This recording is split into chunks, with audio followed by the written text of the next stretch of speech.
అఖిల భారత రైతు కూలీ సంఘం రాష్ట్ర ప్రధాన కార్యదర్శిని. ఈరోజు వ్యవసాయ రంగం అనేది మొత్తం కార్పొరేట్ల చేతుల్లో పెట్టడానికి ఇలా ప్రయత్నాలు జరుగుతున్నాయి. కష్టం నీదే, పెట్టుబడి నీదే, భూమి నీదే, కానీ రేటు మాత్రం మేము నిర్ణయిస్తాం అనేటువంటి ఉద్దేశంతో ఇలా పాలక వర్గాలు కావచ్చు, పెట్టుబడిదారీ వర్గాలు కూడా ఇలా ప్రయత్నాలు చేస్తున్నాయి. దానికి వ్యతిరేకంగా అనేక ఉద్యమాలు రావాల్సినటువంటి అవసరం ఉన్నది. ఇలా కార్పొరేట్లకు, కంపెనీలకు ఎంఆర్పి ఉన్నట్టుగానే దీనికి కూడా ఎంఎస్పి కనీస మద్దతు ధర ఇవ్వాలని చెప్పి మేము డిమాండ్ చేస్తున్నాం.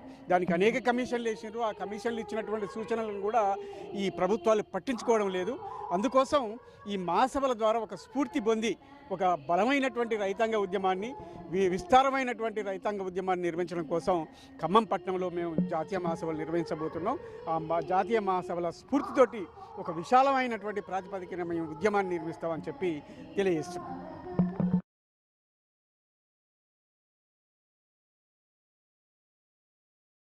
అఖిల భారత రైతు కూలీ సంఘం రాష్ట్ర ప్రధాన కార్యదర్శిని. ఈరోజు వ్యవసాయ రంగం అనేది మొత్తం కార్పొరేట్ల చేతుల్లో పెట్టడానికి ఇలా ప్రయత్నాలు జరుగుతున్నాయి. కష్టం నీదే, పెట్టుబడి నీదే, భూమి నీదే, కానీ రేటు మాత్రం మేము నిర్ణయిస్తాం అనేటువంటి ఉద్దేశంతో ఇలా పాలక వర్గాలు కావచ్చు, పెట్టుబడిదారీ వర్గాలు కూడా ఇలా ప్రయత్నాలు చేస్తున్నాయి. దానికి వ్యతిరేకంగా అనేక ఉద్యమాలు రావాల్సినటువంటి అవసరం ఉన్నది. ఇలా కార్పొరేట్లకు, కంపెనీలకు ఎంఆర్పి ఉన్నట్టుగానే దీనికి కూడా ఎంఎస్పి కనీస మద్దతు ధర ఇవ్వాలని చెప్పి మేము డిమాండ్ చేస్తున్నాం.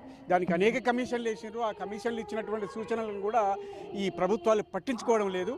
అందుకోసం ఈ మహాసభల ద్వారా ఒక స్ఫూర్తి పొంది ఒక బలమైనటువంటి రైతాంగ ఉద్యమాన్ని, విస్తారమైనటువంటి రైతాంగ ఉద్యమాన్ని నిర్వహించడం కోసం ఖమ్మం పట్టణంలో మేము జాతీయ మహాసభలు నిర్వహించబోతున్నాం. ఆ జాతీయ మహాసభల స్ఫూర్తితోటి ఒక విశాలమైనటువంటి ప్రాతిపదికన మేము ఉద్యమాన్ని నిర్మిస్తామని చెప్పి తెలియజేస్తున్నాం.